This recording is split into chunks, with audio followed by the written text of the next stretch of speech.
Tulus dan sempurna mengasihiku, pengorbanan di Kalvari, sungguh berharga. Kau tebus dosaku, terpujilah Tuhan Yesus, ditinggikan di atas pujian, dari dalam lubuk hatiku ku sujud dan berterima kasih.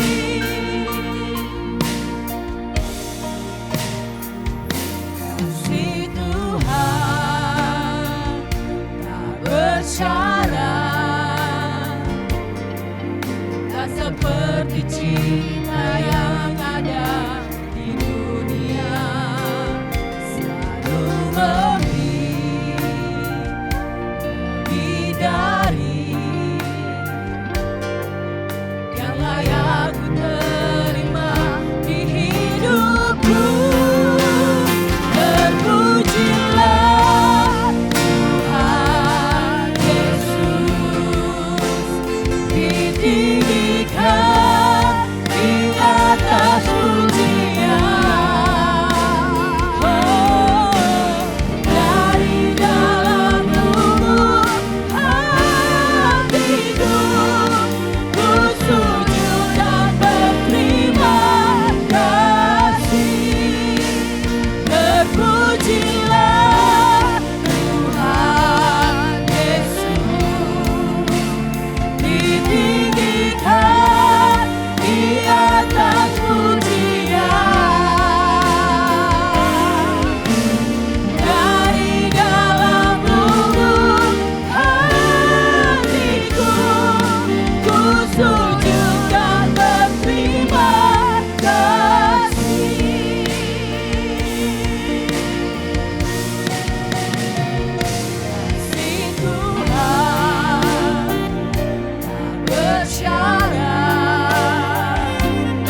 sudah kami lewati, ada masalah yang kami hadapi, tapi ada Tuhan Yesus dalam hidup kami. Katakan kanan kirimu, yang penting ada Tuhan Yesus, beres kabeh.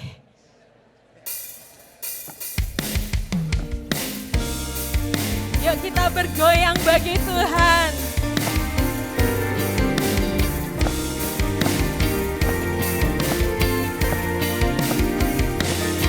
Hidup ini memang banyak masalah, terkadang datangnya silih berganti. Janganlah takut dan gentar, bersama Yesus siap hadapi. Hidup ini memang banyak masalah, terkadang datangnya silih berganti.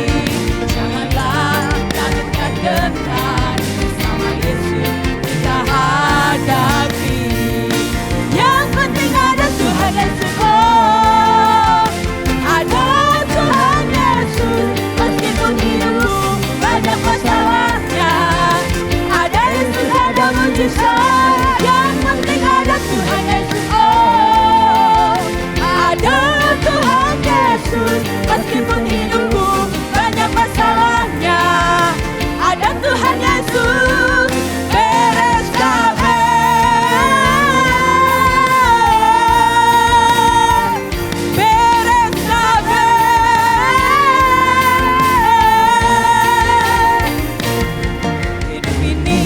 Banyak masalah, terkadang datangnya silih berganti. Janganlah takut dan gentar, bersama Yesus siap hadapi. Hidup ini memang banyak masalah, terkadang datangnya silih berganti.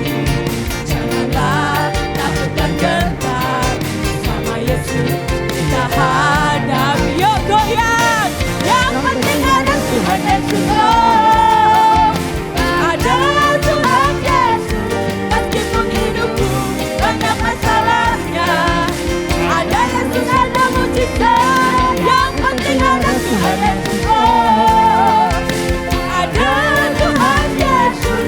Meskipun hidup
Yesus, meski hidupku banyak masalahnya.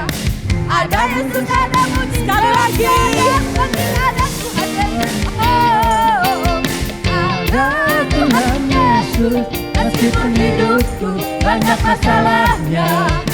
Ada Tuhan Yesus, yang penting ada Tuhan Yesus. Oh, ada Tuhan Yesus, meskipun hidupku banyak masalahnya. Ada Yesus, ada mujizat, yang penting ada Tuhan Yesus. Oh, ada Tuhan Yesus, meskipun hidupku banyak masalahnya. Ada Tuhan Yesus, Katakan sama-sama, beres.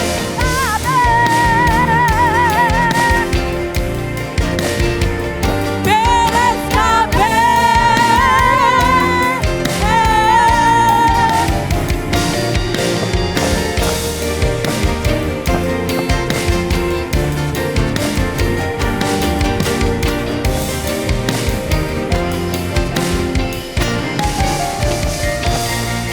Haleluya, haleluya. Silakan duduk, paduan suara memuji buat Tuhan.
Ayo kita semua berdiri bersama. Lampunya tolong nyalakan semua. Mari. Ya. Oke, taruh handphone saudara, taruh apa saudara, ya. WL singernya di belakang saya. Ya. Nah, nanti dulu kalian. Kita ini ada di sesi puji-pujian. Katakan bersama, puji-pujian. Memuji itu pakai mulut, bukan pakai tangan. Betul saudara? Ya. Saya suka ada di belakang menyaksikan, melihat saudara, ya. Memang saudara bertepuk tangan, tapi saudara tidak menyanyi. Oke, sekarang kita coba lagu ini. Tidak usah tepuk tangan dulu, kita coba dulu. Mari musik.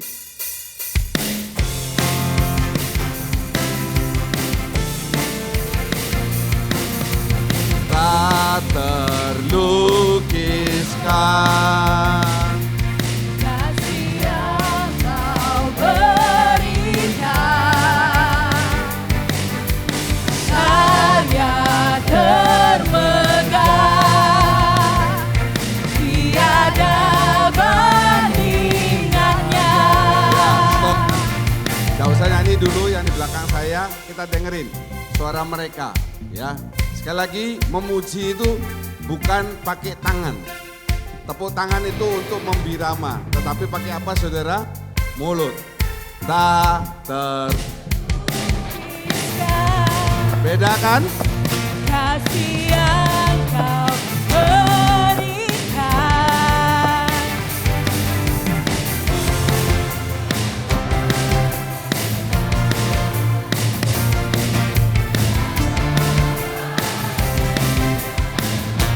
Maha Muasa, Maha Kuasa.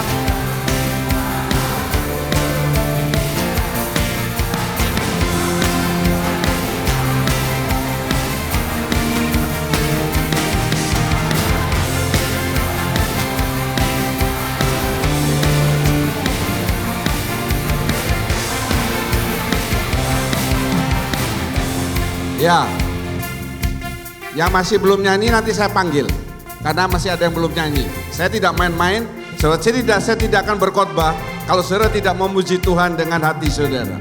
Oke, haleluya. Ya, saudara bisa rasakan bedanya yang tadi dengan yang sekarang? Rasa bedanya? Halo, telinga saudara bisa mendengarkan? Ya, seperti inilah kita harus memuji Tuhan.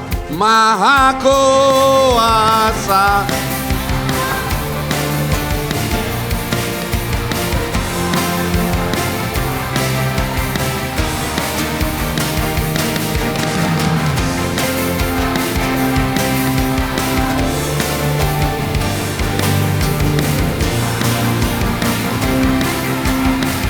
Ya, that's better.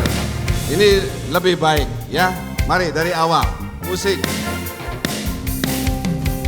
Tak terlukiskan Kasih yang kau berikan. Karya termegah, tiada bandingannya.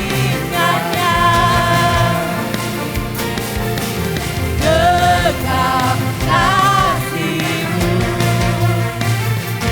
setia menjagaku.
Kalau kita ada sampai hari ini, semuanya karena anugerah Tuhan.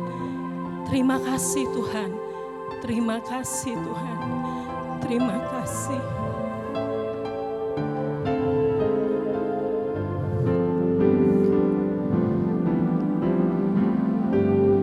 Ku ada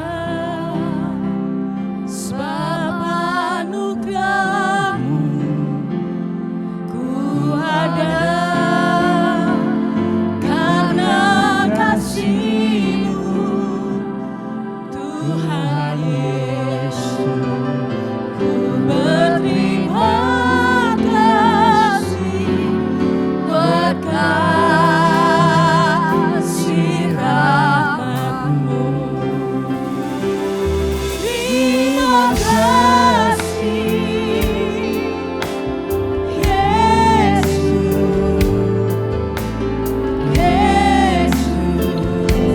terima kasih hanya anugerah-Mu buat hidupku sekarang. Bukan memuji-Mu selamanya. Terima kasih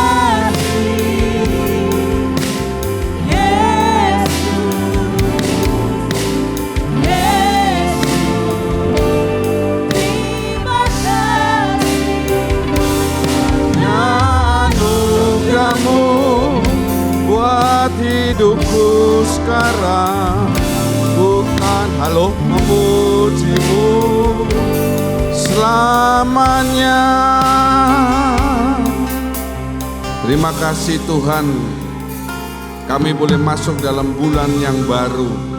Kami percaya kasih Tuhan tidak akan pernah pergi dari hidup kami. Sebentar kami akan mendengarkan sebagian kebenaran firman.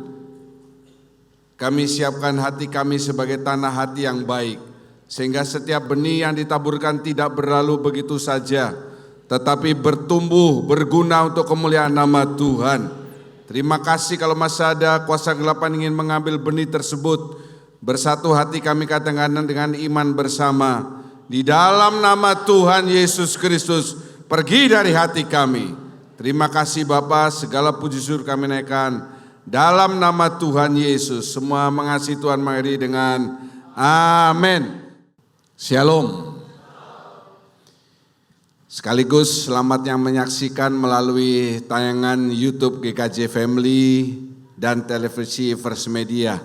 Tuhan Yesus memberkati.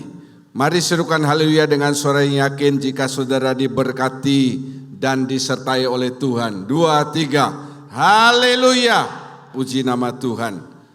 Hari ini saya akan mengakhiri seri tentang gereja menyambut kedatangan Kristus. Ya, mari kita baca bersama dari 1 Tesalonika 5 ayat 23.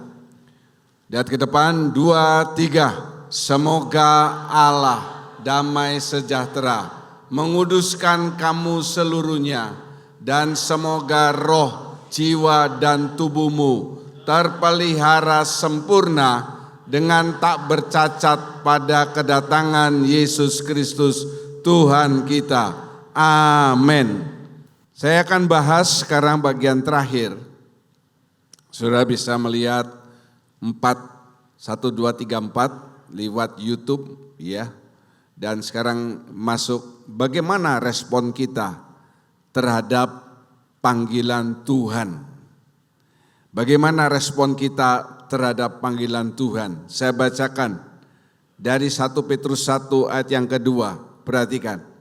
Yaitu orang-orang yang dipilih sesuai dengan rencana Allah Bapa kita dan yang dikuduskan oleh Roh supaya taat kepada Yesus Kristus dan menerima percikan darahnya. Kiranya kasih karunia dan damai sejahtera makin melimpah atas kamu. Amin. Maka dari ayat ini bagian yang pertama adalah di sini saudara. Dikuduskan oleh Roh. Roh ini R besar.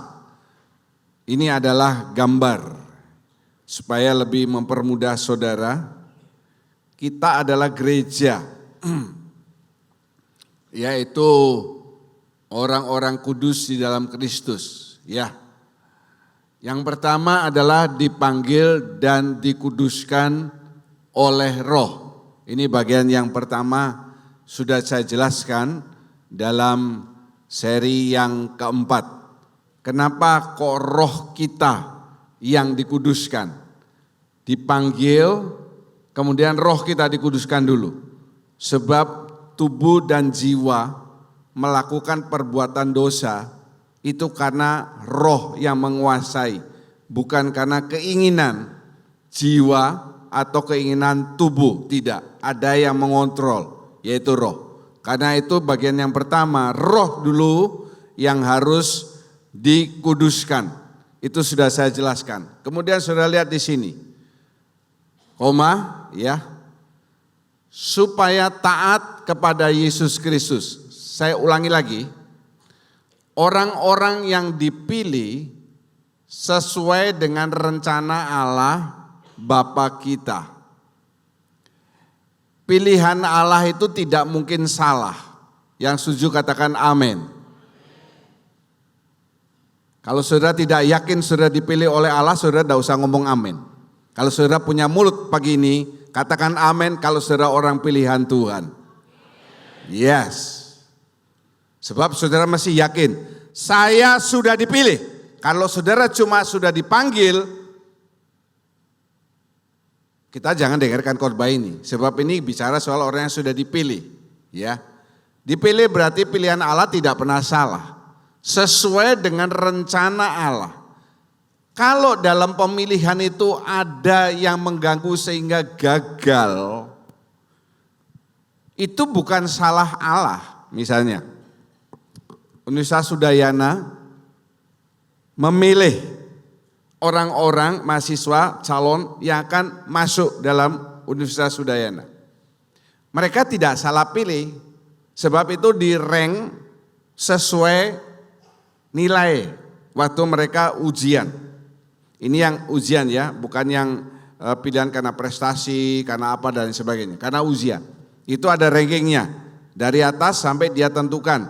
Kuotanya misalnya untuk fakultas tertentu 100. 100 nilai tertinggi itu masuk. Tidak salah Universitas Udayana, tidak salah. Tetapi nanti lulusnya belum tentu 100 itu lulus pada saat yang sama. Ada yang tidak lulus, ada yang berhenti di tengah jalan, ada yang di drop out karena sudah melebihi tahun yang ditentukan. Ada. Itu bukan salah universitas, tetapi karena orangnya. Saudara-saudara yang mendengarkan di rumah juga, di mana saudara adalah orang yang sudah dipilih oleh Allah, Allah tidak salah memilih saudara. Haleluya. Tetapi kalau gagal masuk kerajaan 1000 tahun damai, bukan salah Allah, tetapi salah siapa? Orang tersebut. Karena itu supaya tidak gagal, saya beritahu sesuai 1 Petrus ini. Ya. Saudara, ibadah pagi, sore ini untuk orang yang sudah cukup umur atau dewasa. Anak-anak saudara itu ada sekolah minggu. Jadi kalau mereka dibawa pagi atau sore kasihan, karena mereka berat mengikuti khotbah saya. Ya, jadi saudara, nanti kita sampai di sana. Yang kedua, karena saudara semua sudah dikuduskan. Sudah. Nah, ini dia. Supaya taat kepada Yesus Kristus. Ya, ini sudah. Oke. Nah, taat kepada Yesus Kristus. Dalam jalan ini di dunia kita punya banyak pilihan. Contoh yang paling gampang. Saudara mau ibadah pagi atau sore, saudara bebas memilih. Ada yang datang 2 kali, ada yang datang pagi, ada yang datang sore. Ya, itu contoh yang paling gampang. Taat yang berikutnya, saudara juga bebas memilih. Saudara mau baca Alkitab atau tidak. Firman Tuhan cuma memberitahu Universitas Udayana itu memilih. Saudara sudah dipanggil, dipilih oleh Allah. Selanjutnya supaya saudara bisa sampai di tujuan akhir, itu bukan tergantung Allah. Tugas Allah sudah selesai dengan menguduskan saudara dengan rohnya yang kudus. Tugas kita adalah taat. Taat ini kelihatannya gampang, tetapi tidak semudah yang saudara pikirkan. Mau tahu contoh yang gampang? Kenapa kok kalau saya yang berdiri di sini saudara lalu menyanyi? Kalau yang WL-nya sudah ada yang menyanyi, ada yang cuma tepuk tangan saja. Betul kan? Itu kan pilihan saudara. Minggu lalu saudara masih ingat khotbah saya Koram Deo. Kalau yang tidak mendengarkan karena tidak hadir, tidak bisa mendengarkan karena YouTube-nya tidak ada. 2 poin yang saya bahas yang pertama, 1 poin untuk jemaat, 1 poin untuk WL Singer, untuk tim Praise and Worship. Untuk jemaat, kita menyanyi ini bukan untuk kita. Ada yang bicara-bicara di atas? Hah? Oh, Julia menerjemahkan. Bukan. Kalau itu kan saya tahu penerjemahan. Ya. Blank. Oke. Jangan diganggu saya. Mari kita baca teladan Yesus. Kita baca bersama Ibrani 5 ayat 7 dan 8. 2, 3. Dalam hidupnya sebagai manusia, ia telah mempersembahkan doa dan permohonan dengan ratap tangis dan keluhan kepada Dia yang sanggup menyelamatkannya dari maut. Dan karena kesalehannya ia telah didengarkan. Dan sekalipun ia adalah anak, ia telah belajar menjadi taat dari apa yang telah dideritanya. Amin. Lihat kalimat terakhir, kata terakhir. Belajar. Kita ini kan pengikut Yesus, punya DNA Yesus. Kita juga belajar. Sama. Yesus tidak diciptakan sebagai manusia, menjelma menjadi manusia, langsung dia bisa taat kepada kehendak Bapa. Tidak. Dia sama seperti kita. Sama. Dia belajar. Dan Yesus berhasil menyelesaikan apa yang dia pelajari dengan baik. Sekarang kita juga bagaimana? Kita belajar. Bisakah dalam hidup ini, semakin lama saudara dalam Tuhan, semakin saudara belajar taat. Katakan bersama, belajar taat. 2, 3. Belajar taat. Oke? Yang pertama belajar, kedua belajar untuk apa? Taat. Yang ketiga, taat itu bukan karena kita senang, karena kita suka. Kalau kita suka, kita taat, itu tidak ada nilainya. Firman Tuhan mengatakan dari apa yang telah dideritanya. Taat itu diuji lewat penderitaan. Contoh yang paling gampang, kejadian awal yaitu Abraham. Dia disuruh mempersembahkan Ishak. Kalau kita saudara menikah langsung punya anak, ya itu ceritanya beda. Ini sudah sampai tua, sampai istrinya sudah menopause. Tidak punya anak, akhirnya keluar anak yang tunggal. Pasti disayang sekali, pasti. Sama Tuhan disuruh korbankan anakmu. Itu ujian ketaatan. Ujian ketaatan. Dan Abraham berhasil. Dari penderitaan. Ya, dari penderitaan. Petrus perjanjian baru disuruh oleh Yesus masuk ke air. Dia masuk ke air. Saudara jangan kira itu bukan penderitaan. Yang pertama dia di kapal. Yang kedua dia masuk ke air itu malam. Airnya dingin. Kaki tidak enak kena air, ya. Dan bisa tenggelam. Tetapi dia belajar taat dari yang dia derita. Apalagi Yesus. Berapa banyak penderitaan yang dia alami, tapi dia belajar taat. Nah kita juga sebagai, saya ulangi, yang punya DNA-nya Yesus, kalau punya, ya. Sekian banyak di gereja, apakah semua punya DNA Kristus? Belum tentu.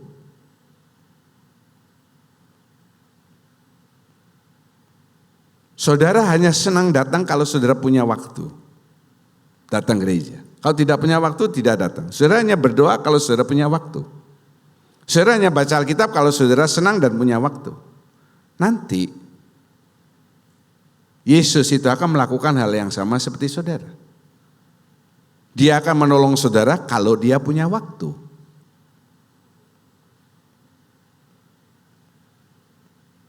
Makanya itu, seringkali saudara ada dalam penderitaan, dalam kurun waktu yang lama. Sebetulnya bukan itu maksud Tuhan. Saya ingin mendewasakan saudara. Sebab saya juga belajar dari apa yang saya alami. Sehingga saya bisa menyampaikan dengan yakin. Tidak ada yang tahu tempat ini kecuali intercessor dan beberapa orang. Bagaimana saya mengalami mujizat Tuhan yang luar biasa. Bahkan dokter saya di Penang itu juga bilang, it is a miracle. Tidak dalam jangka waktu yang lama. Siapa di tempat ini yang dalam masalah berseru kepada Tuhan, ingin saudara dijawab, ditolong secepat mungkin, angkat tangan saudara. Lakukan itu juga untuk Tuhan. Amin. Amin. Taat dalam penderitaan. Dan yang ketiga, ayat ini mengatakan, dan menerima percikan darahnya. Lihat ya, dari sini sampai sini tidak ada titiknya. Baru sampai sini titik. Ini baru kita jangan ambil yang ke sini saja. Oh, kita mendapat anugerah yang makin melimpah, damai makin melimpah. Ini tidak terjadi kalau di atasnya sebelum titik tidak sudah lakukan, kan begitu. Lihat saya ya. Saya tidak bisa sampai di sini. Kalau tidak melewati 2 step ini, kan begitu. Kalau saya melewati ini baru sampai di sini. Betul? Saudara baru menerima kasih karunia. Apa kasih karunia? Pertolongan. Betul kan? Saudara baru menerima pertolongan dan ada damai. Kalau ada pertolongan, ada kebahagiaan. Kalau di atasnya ini sudah. Kalau belum, jangan teriak-teriak ke ini. Kenapa Tuhan tidak menolong saya? Tuhan bilang, aku memperbuat seperti kamu memperbuat kepada saya. Tuhan itu kan panjang sabar. Lah iya, kalau dia tidak panjang sabar, kamu berbuat dosa, kamu sudah mati. Itu artinya begitu.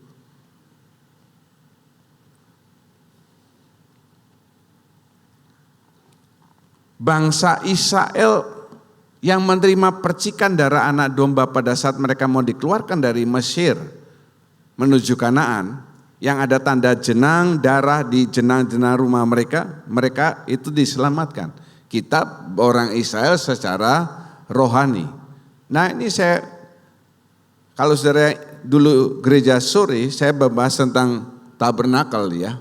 Ini adalah benda yang terakhir di tabernakel, yaitu tabut perjanjian. Itu ada tutup pendamaian, mercy seat, tutup pendamaian ini. Ya, tutup pendamaian ini siapa? Yesus. Karena kita digambarkan sebagai tabutnya, tubuh. Tutup pendamaian ini, ya ini kan kerub. Ini loh tutupnya ini. Yesus sebagai kepala. Setiap kali setahun sekali Harun masuk ke ruang maha suci, dia harus melakukan 7 percikan darah. Membawa darah, saya pernah khotbahkan, anak domba atau darah lembu sapi. Ya, nah itu jadi juk. Di LCC saya dibilang Harun membawa lembu dan sapi. Ngomong masuk ke tabur perjanjian. Enggak, darahnya. Untuk apa? Untuk dipercikan. Supaya apa? Supaya sah. Ada yang lebih sah dari meterai dan tanda tangan. Sebab itu masih bisa dipalsu. Tanda tangan kan bisa dipalsu. Kalau darah tidak bisa dipalsu. Darah setiap orang ini berbeda, bukan golongan darahnya, tetapi isinya. Dari darah bisa ketahuan DNA-nya. Anak kembar sekalipun DNA-nya itu tidak sama. Elia dan Elisa itu kembar, cuma beda berapa menit keluar. Tetapi yang satu senangnya ini, yang satu senangnya ini. Yang satu senang makan roti, yang satu senang makan tahu. Ya, lain. Kita masih punya tanda itu dalam hidup kita. Dan sayap pernaungan mersisit ini, itu ada bagi mereka yang ada dalam Kristus dan menerima percikan darahnya. Kapan kita menerima percikan darahnya? Kapan? Kan nanti kita. Loh Pak, itu kan enggak dipercik, diminum. Percik itu tidak mungkin sampai 1 liter, itu bukan dipercik, disiram. Percik itu kan sedikit. Saudara minum perjamuan itu kan tidak 1 gelas besar. Betul, itu kan namanya disiram. Kecil kan, itu cuma bisa untuk mercik, itu dia. Perjamuan kudus. Saya pernah bicara juga di atas ini. Saudara masih perhatikan saat-saat, ya tiap minggu memang kita ibadah. Tetapi hari minggu-minggu di mana ada perjamuan kudus, itu harus lebih saudara concern, perhatikan. Karena apa? Percikan darah itu akan memberikan perlindungan. Sayap pernaungan ini kan perlindungan. Untuk orang-orang yang ada dalam Kristus, di dalam Kristus. Kembali ke perkataan saya yang tadi, karena itu kalau kita dalam masalah cepat ditolong. Kenapa? Karena saudara ada di dalam pernaungan tangan Tuhan yang Maha Kuasa. Haleluya. Kita pasti pernah melihat ayam, induk ayam dan anak-anaknya. Kalau anak-anak itu ada di luar sayap ayam itu, kalau ada bahaya, induknya bisa menolong, tapi mungkin terlambat atau agak lama. Tapi yang di dalam aman. Saudara, masing-masing bukan tergantung Allah. Itu ingat. Tergantung saudara masing-masing. Harus berusaha di dalam naungan sayap Tuhan Yesus. Haleluya. Kan pilihan kita mau di dalam perlindungan Tuhan atau di luar. Oh saya pasti dalam perlindungan Tuhan. Itu cuma ngomong tok. Kelakuan saudara tidak mencerminkan hal seperti itu. Dan sayap pernaungannya itu memberikan anugerah dan damai sejahtera melimpah sesuai ayat itu. Kalau kita ada dalam sayap perlindungan Tuhan, pasti kita juga akan mendapatkan berkat-berkat Tuhan. Anak ayam yang ada di dalam sayap perlindungan induknya, dia akan mendapatkan kehangatan, perlindungan, dan lain sebagainya. Sama. Saudara yang ada dalam sayap perlindungan Tuhan, saudara juga mendapatkan kehangatan. Kehangatan itu apa? Kasih. Kehangatan kasih. Masa selimut? Kasih Tuhan. Di mana setiap kali saudara membuka mata, saudara pasti bersyukur, terima kasih Tuhan. Aku boleh bangun, hirup udara yang segar, tidak pakai oksigen, tidak di rumah sakit. Terima kasih bisa berjalan dengan baik. Saudara kalau tidak pernah sakit, saudara tidak akan pernah bersyukur. Kalau saudara sudah mengalami penderitaan-penderitaan, maka saudara akan bisa bersyukur betapa baik dan luar biasanya Tuhan kita. Puji nama Tuhan. Ini kan ada bicara soal anugerah, ya. Sesuai Efesus tadi kan, bagian terakhir kan, memberikan anugerah. Saya bahas anugerah ini. Anugerah Allah ini ada dua. Yang pertama iman, karena itu saudara ada di tempat ini mendengarkan di rumah lewat YouTube atau First Media. Dan anugerah yang kedua adalah menderita. Setiap orang yang mau mengikut Yesus, dia harus memikul salib dan menyangkal dirinya setiap hari. Itu penderitaan. Karena tidak ada memikul salib itu sambil enak-enak, kecuali salibnya cilik, kecil, itu kan tidak mungkin. Iman, Roma mengatakan kita itu dibenarkan oleh iman. Ya. Dan ini akan memberikan damai, anugerah, dan sukacita. Anugerah ini maksudnya apa? Kesehatan, berkat ini, kendaraan yang saudara pakai, kepandaian, itu anugerah. Dan memberikan sukacita. Saya katakan ini adalah pemberian secara langsung. Sedangkan penderitaan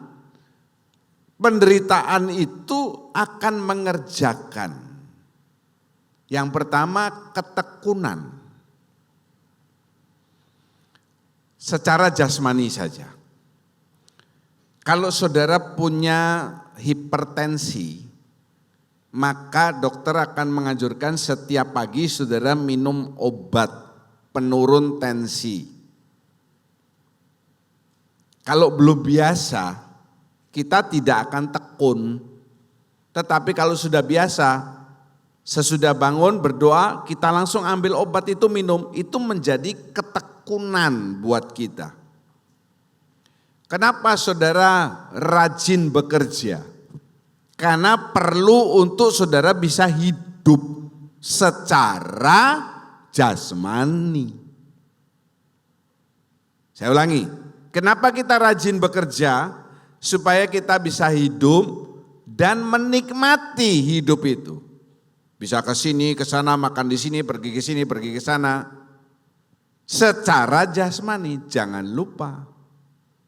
Saudara ini secara jasmani dan juga secara rohani. Jangan hanya bingung soal hidup saudara secara jasmani. Secara jasmani hidup saudara ini firman Tuhan mengatakan 70 batasnya tahun. Lebih daripada itu anugerah. 2 minggu lalu Pak Yunus kita ajak di depan menyalami saudara yang akan pulang. Karena setiap jemaat kami yang mencapai 80, dia kita kasih penghargaan. Jadi Pak Yunus sudah dapat anugerah tambahan 10 tahun luar biasa.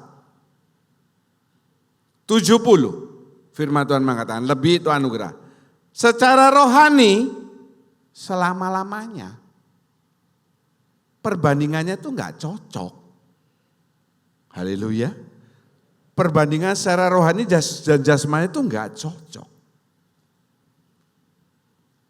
Kalau kita fokusnya kepada yang 70, bodoh.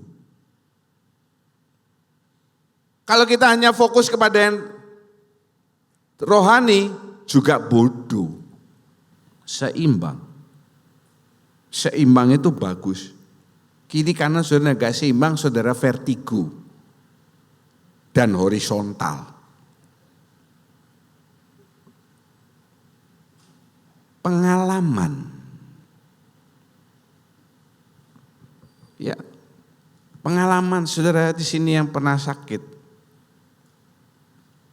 Pak Denny pernah pasang ring, pernah sesek, hampir meninggal, dibawa ke Bros, betul ya Pak?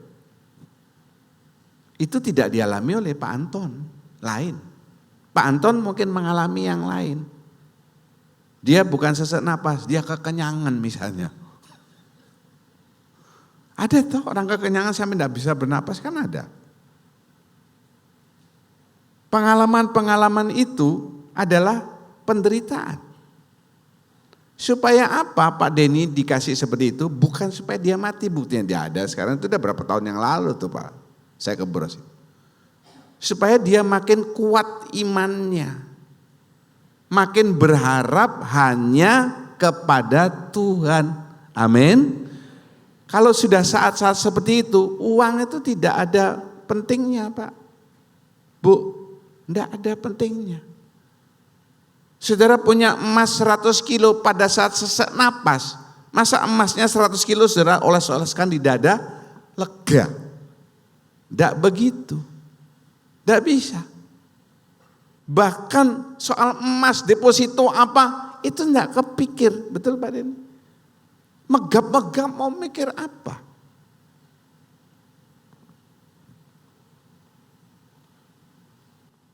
Pengalaman-pengalaman itu yang membuat kita semakin dekat dan mengenal siapa Tuhan kita. Yeremia juga mengatakan lebih mengenal Tuhan.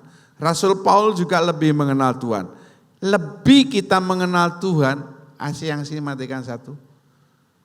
Kita akan lebih tahu apa yang disukai, apa yang tidak disukai. Ya saudara, kakak adik, teman kerja, suami istri, kan makin mengenal. Saudara kerja tiap hari, seminggu 6 hari, ketemu terus pagi sampai sore, pagi sampai sore sampai bosan, kita akan tahu. Bau kentutnya aja kita tahu. Kamu ngentutnya? Enggak, alah dan enggak usah pura-pura, saya sudah tahu semuanya. Kita makin tahu sifat-sifatnya. Untuk apa kita makin mengenal Tuhan? Untuk makin menyenangkan hati Tuhan. Haleluya. Menyenangkanmu, sama-sama. Senangkanmu. Hanya itu kerinduanku. Menyenangkanmu. Senangkanmu timu. Hanya itu kerinduanku. Saudara yang menyanyi, bukan saya yang mendengar, tetapi pribadi yang di depan saudara. Haleluya, itu khotbah saya minggu lalu kan, jangan lupa. Oh, kamu mau menyenangkan hatiku, senang hatinya Tuhan. Oke, tak senangkan hatimu. Masa Tuhan itu begitu Pak?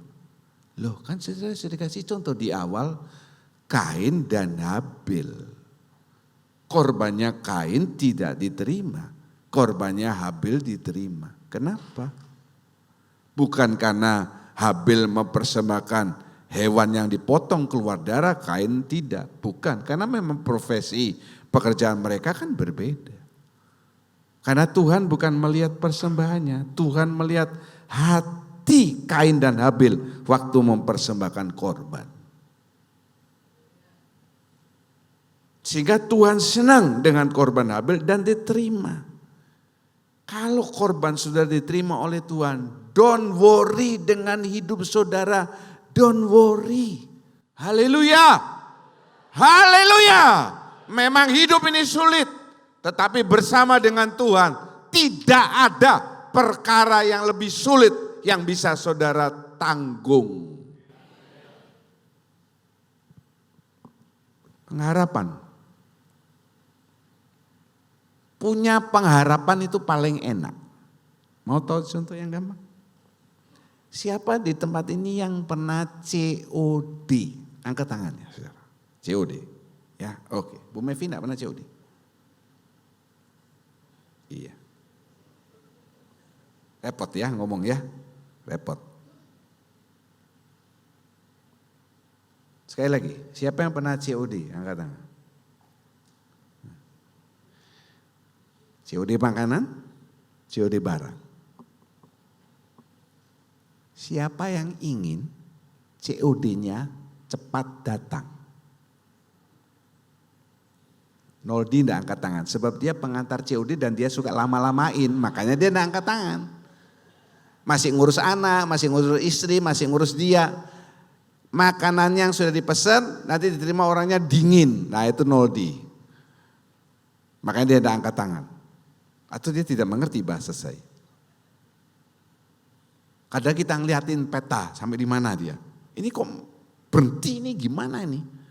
Ya, kalau saya di Penang, Grab itu mobil ya, rata-rata dia making one stop first. Jadi kita mesti tunggu, berhenti, wah kok lama. Masih lamain dulu lagi 7 menit, ya lama sekali begitu. Kita ingin cepat datang, itu namanya pengharapan. Semakin cepat datang, semakin enak, apalagi sudah lapar. Ya kan? Kan ada kasus yang kemarin rumahnya di mana itu digerebek oleh Sleman, ratusan driver yang bawa makanan itu karena apa? Karena yang mesen itu marah-marah. Marah-marah, sudah dijelaskan kenapa kok lama. Yang pertama, karena Anda pakai hemat Rp1.000. Kalau saudara pernah COD yang tadi angkat tangan ngerti dong. Atau saudara COD langsung yang 20.000 ekspres. Kalau saya selalu yang 1.000. Kenapa? Parkir 2.000, COD nggak boleh lebih dari 1.000. Makanya kalau Nodi ambil COD saya, tidak mau dia. Online, ya. Jadi terangin. Atau yang kedua, restorannya lagi sibuk. Bisa jadi restorannya sibuk, bisa jadi pada saat itu kompornya meledak. Dibilangnya sibuk. Lama kita udah lapar, ya. Gak datang-datang atau paket yang sudah tunggu-tunggu lama. Kadang Tuhan itu suka bermain. Dia kasih saudara penderitaan lebih panjang. Ih, Tuhan sadis. Biar saudara makin berharap kepada Dia.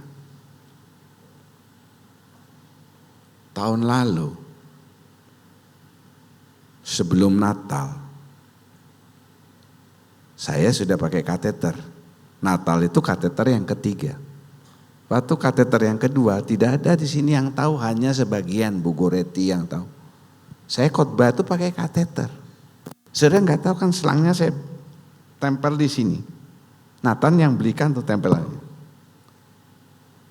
Kalau selangnya keluar ke bawah, saudara tidak akan dengarkan khotbahnya. Saudara ngelihat selang saya.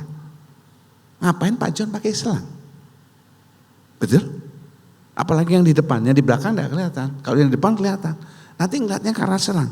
Kalau ngeliat selang tidak enak, kan ke arah sini ngeliatnya. Saya kasih di sini. Dan setiap kali saya pulang, saya buka, itu pasti darah di atas. Sebab ini selang naik ke atas kan tidak boleh. Saudara diinfus kalau naik aja ada darahnya kan panggil suster. Pasti ada darah. Baru saya buka lega. Duduk, karena pakai kateter, tidak enak. Ganjel. Saya bilang sama Tuhan, Tuhan, ada beberapa saat saya tidak berkhotbah. Karena saya belum bisa mengakali soal selang itu. Akhirnya saya punya pikiran, udah aku tetap harus khotbah. Selangnya saya tempel di atas. Saya bilang sama Tuhan, Tuhan, aku khotbah hari ini 2 kali pakai selang Tuhan. Tuhan tolong ya. Nanti waktu buka selang minggu di depan ini saya bisa kencing. Saya ngomong sama Tuhan. Tuhan dengar dong, iya. Buka selangnya, kencing gak? Gak kencing. Pasang selang lagi.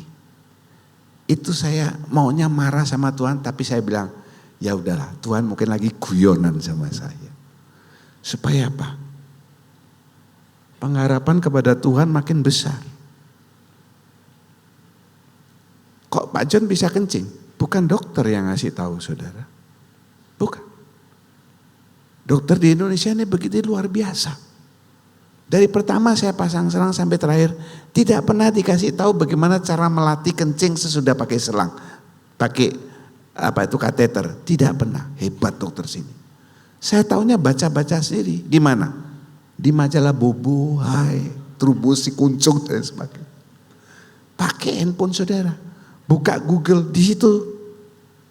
Buka. Bagaimana cara kencing sesudah lepas kateter? Pertama, kompres dengan es. Saya kompres dengan es. Saya beku, tambah enggak keluar kencing.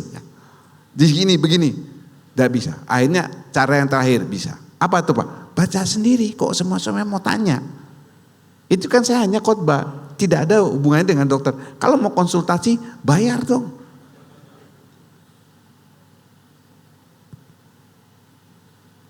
Makin lama datang, makin saudara berharap. Amin. Makin lama datang pertolongan Tuhan, saudara makin berharap. Dan waktu berharap itu banyak gangguan dari kuasa kegelapan supaya saudara menyimpang.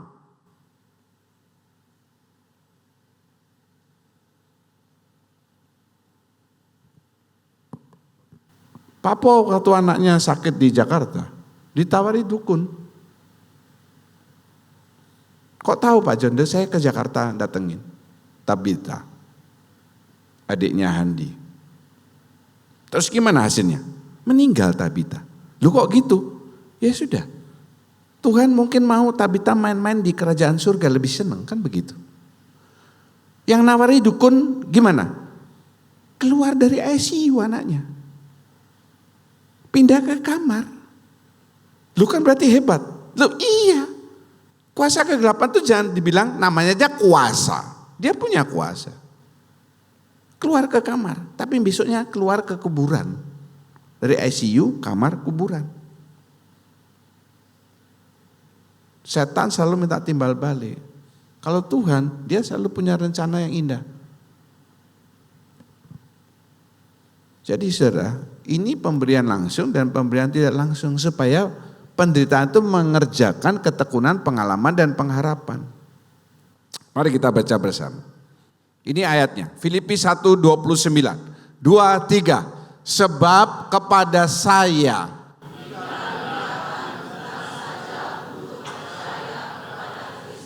melainkan juga untuk menderita untuk Dia. Amin. Ya, percaya, beriman dan penderitaan. Nanti saudara baca di rumah Matius 17 ayat 20 dan Galatia 5 ayat 22 dan 23. Benih iman ini diberikan oleh Tuhan sebagai anugerah, ya kan? Tadi kan sebelumnya kan ada. Tetapi buah iman, saudara lihat iman yang di sini ini kecil tulisannya, ini lebih gede, ya. Benih iman ada benih yang besar, enggak ada benih yang besar. Meskipun saudara lihat pohon dengan buah yang besar, buah nangka, masa nanam benihnya besar, ya enggak ada. Benih itu selalu lebih kecil, buah selalu lebih besar. Buah iman ini tugas dari kita, tugas saudara. Dari mana bisa keluar buah iman? Ini. Ada yang berhasil, ada yang tidak berhasil. Saya masih ingat karena masih ada di rumah saya. Dulu waktu saya masih oke makan durian, saya tebar 7 pot, saya sebar benihnya. Ada satu yang dikasih Bu Febi, sudah langsung ada potnya, ada tanaman kecil. Sekarang tinggal 3, yang 4 almarhum. Proses itu penting. Saudara ini sedang dalam proses. Supaya bisa mengeluarkan buah iman. Dan saudara, pupuknya itu adalah penderitaan alias katalisator. Pupuknya supaya bisa keluar buah iman ini penderitaan. Tanpa penderitaan tidak akan keluar buah iman, tidak akan. Buah iman yang pertama kasih. Saudara mau keluarkan buah iman kasih, malah saudara diganggu supaya buah iman itu tidak keluar. Nah, kan saudara pernah mendengarkan atau beberapa kali, Tuhan berikan aku kesabaran Tuhan. Malah yang terjadi di tengah jalan saudara dimaki orang, di gereja diinjek orang, mau keluar disalib ya, disalib sama derta sampai saudara kedengsel, hampir terjatuh kan begitu. Malah seperti itu, mintanya kesabaran tapi kenanya seperti itu. Kenapa kok enggak yang keluar nih Bu Titin dulu kok Derta? Ya, memang Tuhan ingin menguji. Enggak bisa saudara mau kesabaran langsung Tuhan kasih kesabaran, enggak bisa. Melalui penderitaan.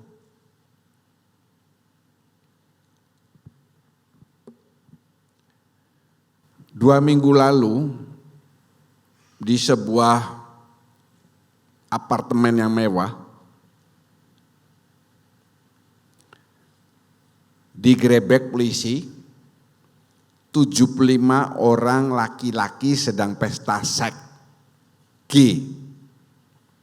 Dari 75 orang itu, 60% sudah menikah. Istri-istri tempat ini, jangan saudara merasa aman karena saudara sudah punya suami. Bisa jadi suamimu tuh mendua. Menduanya bukan hanya sama perempuan, sama laki. Jadi hati-hati. Bu Rosni kira Pak David Martin ini suami yang setia. Dia mendua sama siapa? Sama sebelahnya itu. Karena itu di gereja pun juga duduk jejer-jejer. Karena mereka sudah bersepakat kalau masuk surga jejer-jejer. Begitu ya Pak ya. Padahal bukan, karena mendua, hati-hati. Henok yang kelihatan maco, hati-hati. 60% loh sudah beristri, pesta seks, gila, 75 orang, tukar-tukar mereka. Tidak seberapa lama, 3 hari kemudian saya dikirimi video oleh seorang dari saudara, digerebek polisi di sebuah kamar hotel yang mewah besar, mungkin itu suite, presiden suite. Sekitar 70 orang laki-laki. Tadi saya suruh, supaya khotbah saya ini tidak bohong, saya suruh Pak Anton melihat. Betul? Waktu polisi menendang pintunya itu, 70 orang laki-laki ini semuanya bugil-gil. Pak Anton lihat bugilnya. Pantesan dia tidak serius dengan khotbah saya. Dan terakhir tadi Pak Anton bilang sama saya, nanti share ke saya Pak. Saya maunya pasang di sini tapi ada yang ngasih tahu jangan. Kenapa? Karena banyak yang tertarik nanti. Telanjang, laki. Jadi jangan kira lakinya itu semlohai, gede-gede badan, kekar. Yang semlohai ada. Ada kira-kira 4 atau 5 yang pakai celana dalam, tapi celana dalam yang string itu loh, sinting ya. Bayangin saudara, bayangin dulu, bayangin. Sebelum perjamuan. Pakai celana dalam yang string, cuma 1 tali. Pak Fendi senang, dia mau beli, dia pulang ini. Cici, pakai string gini, terus ada ininya, ada tali di atasnya. Nah ini bencongnya. Tapi sebagian besar dari mereka itu sama-sama besar-besar badannya, gede-gede. Putih-putih badannya. Pak Alek ditolak. Nanti kan dilihat antara ada apa enggak, jadi ditolak. Putih-putih semua ya kan.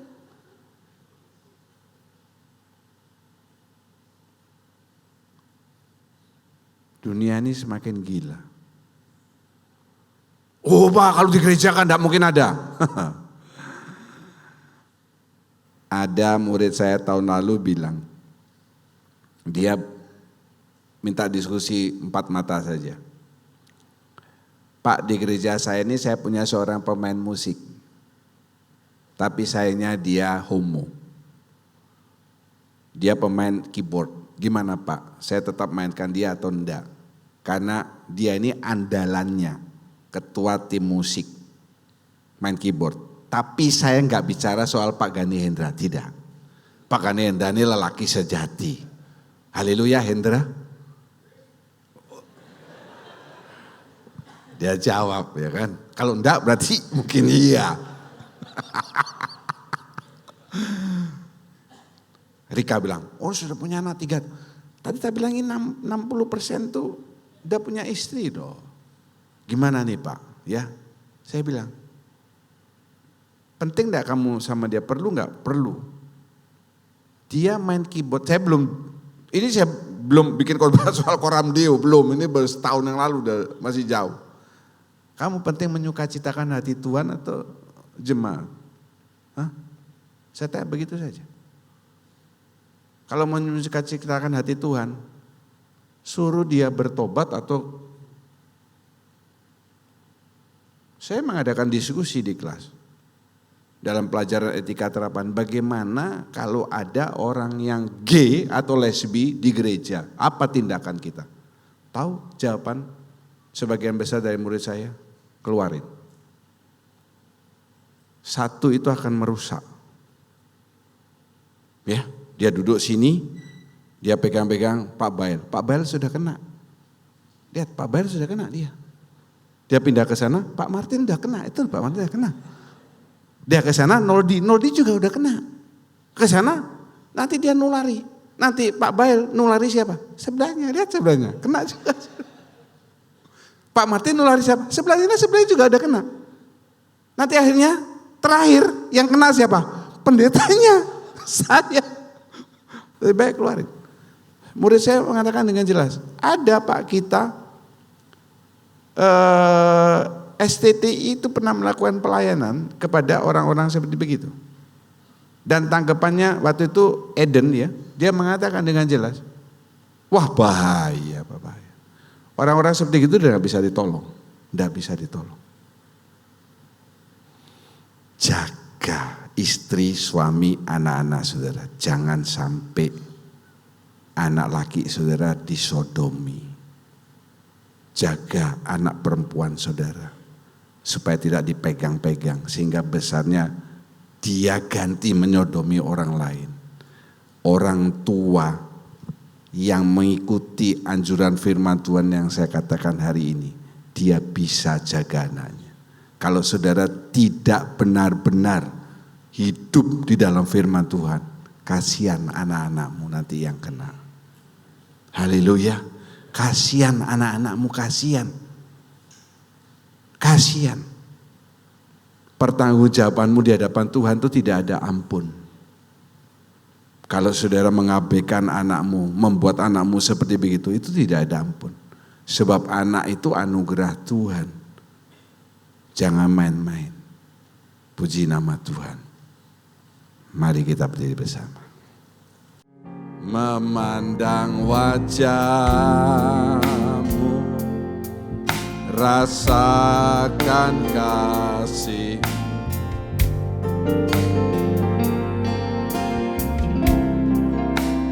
Tinggal dekatmu tiap saat di dalam hidupku.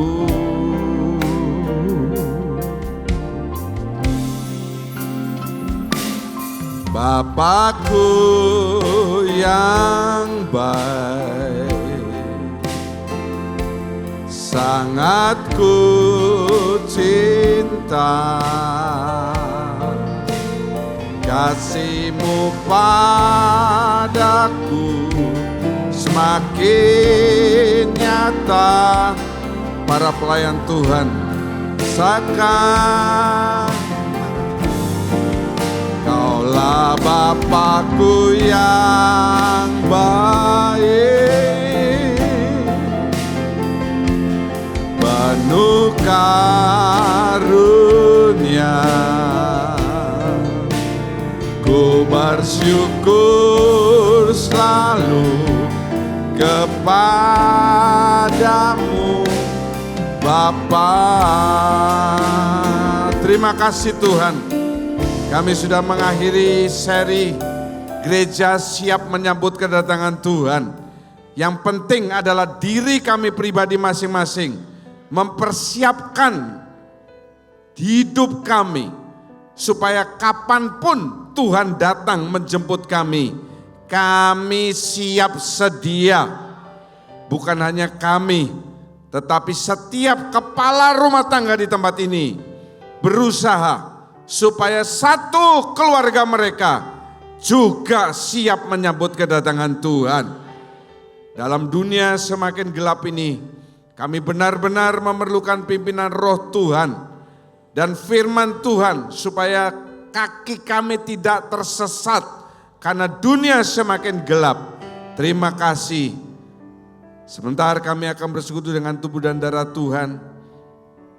Kami siapkan hati kami, bukan sekedar rutinitas, tetapi kami yakin kami menerima percikan darah Tuhan Yesus. Engkau sucikan tangan perlahan yang akan membagikan dan kami semua siap bersekutu dengan tubuh dan darah Tuhan. Segala puji kami naikkan dalam nama Tuhan Yesus, kami doa dan mengucap syukur. Haleluya. Amin. Terima kasih, silakan duduk.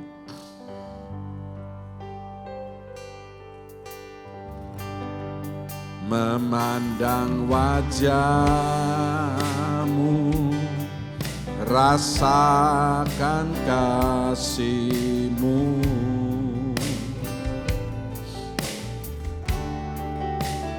tinggal dekat-Mu tiap saat di dalam. Pujikan bersama. Bapakku yang baik, sangat ku cinta, kasih-Mu padaku semakin nyata ku rasakan. Kaulah Bapakku yang baik, penuh karunia. Ku bersyukur selalu kepadamu Bapa.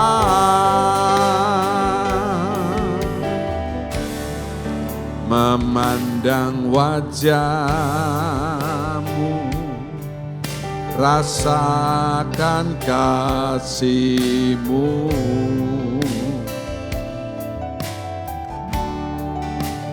tinggal dekat-Mu tiap saat di dalam hidupku. Dari hati-Mu katakan, Bapakku yang baik, sangat ku cinta, kasih-Mu padaku semakin nyata ku rasakan. Kaulah Bapakku yang baik, penuh karunia. Ku bersyukur selalu kepadamu Bapa. Mari kita berdiri. Bapakku, Bapakku yang baik, sangat ku cinta, kasih-Mu. Habis, kurang lagi satu orang lain. Ku rasakan Kaulah Bapakku yang baik, penuh karunia. Ku bersyukur selalu kepadamu Bapa. Mari kita semua mengangkat kedua tangan. Yang percaya Bapa yang kau sembah, Dia sangat baik dalam hidup saudara. Nyanyikan ini dari hatimu. Tuhan tidak mendengarkan suaramu, Dia melihat sampai ke dalam hatimu. Bapakku yang baik, sangat ku cinta, kasih-Mu padaku semakin nyata ku rasakan. Kaulah Bapakku yang baik, penuh karunia. Ku bersyukur selalu kepadamu Bapa.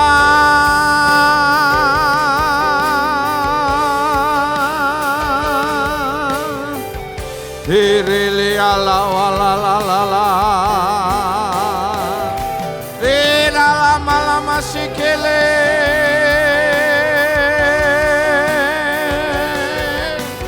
Sembah Dia dengan hatimu.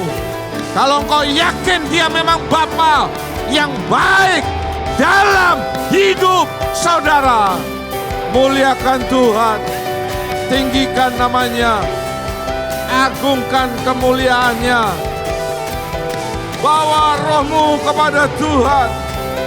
Oh,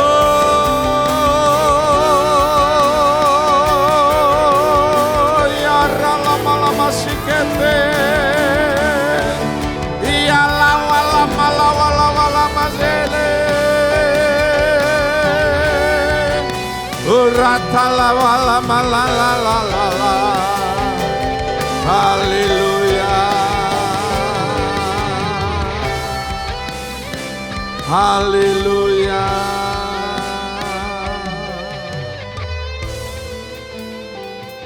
Roti dengan tangan kanan kita angkat lebih daripada kepala. Ingatlah akan setiap kasih Tuhan yang sudah terjadi dalam hidup saudara. Dan biarlah kasih Tuhan itu tetap ada dalam hidupmu. Setengah tahun ke depan bahkan lebih lagi dinyatakan dalam kehidupanmu. Bukankah roti yang kita angkat dan mintakan berkat adalah persekutuan dengan tubuh Kristus? Amin. Dalam nama Tuhan Yesus, makan dan bersekutu dalam hidup saudara. Haleluya.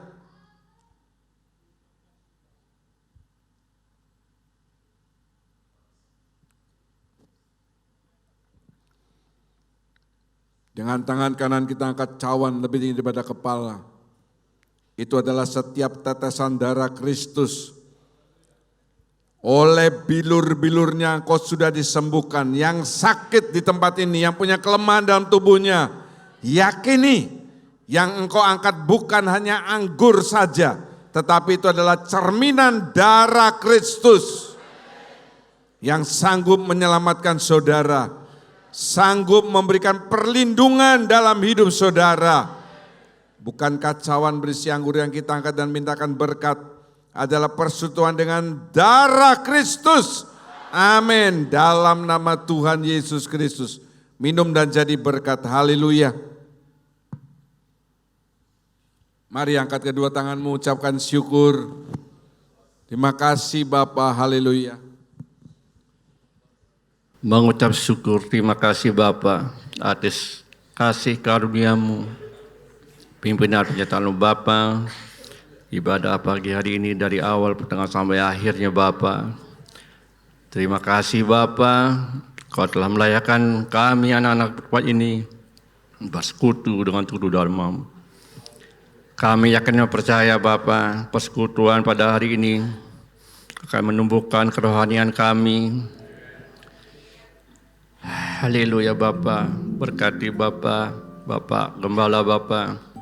Kami orang doa supaya pelayanannya lebih-lebih lagi Bapa. Dimanapun beliau berfirman, nama-Mu saja dipermuliakan Bapa. Berikan kesehatan, berkati juga keluarganya Bapa. Engkau curahkan damai sejahtera-Mu atas jemaat tempat ini Bapa. Terpujilah namamu, di dalam nama Tuhan berdoa. Haleluya. Amin. Kami mengangkat kedua tangan, mengangkat wajah, mengatakan amin untuk setiap pernyataan firman Tuhan yang kami yakini kebenarannya. Kami percaya saat ini tikap-tikap surga sedang terbuka. Engkau memandang kami dengan wajah kasih-Mu untuk mencurahkan berkat-berkat yang kami butuhkan dalam hidup ini. Berkati persembahan yang sudah diberikan oleh anak-anak-Mu Bapa. Setiap pelayan kemah suci hari ini, anugerah Tuhan ditambahkan dalam kehidupan mereka. Menyertai perjalanan Gino yang akan kembali ke Labuan Bajo dan ke Kupang. Tuhan berkati pekerjaannya. Dan kami percaya dia seperti Yusuf, ditaruh dimanapun dia menjadi sinar dan terang. Untuk setiap tangan-tangan memberikan persembahan kudus, mereka menggenapi perjanjian garam dengan Engkau. Maka sebaliknya, Engkau yang tidak pernah alfa untuk menggenapi janji-janji-Mu akan menggenapkan janji-janji Tuhan yang luar biasa dalam hidup kami. Terima kasih Bapa. Pada akhirnya saudara yang kekasih, Tuhan memberkati engkau, Tuhan melindungi engkau, Tuhan menyinari engkau dengan wajah-Nya, Tuhan memberi engkau kasih karunia. Tuhan sedang menghadapkan wajah kepadamu untuk mencurahkan damai sejahtera. Segala puji dan syukur kami naikkan di dalam nama Tuhan Yesus Kristus. Kami berdoa dan mengucap syukur. Haleluya. Kami terima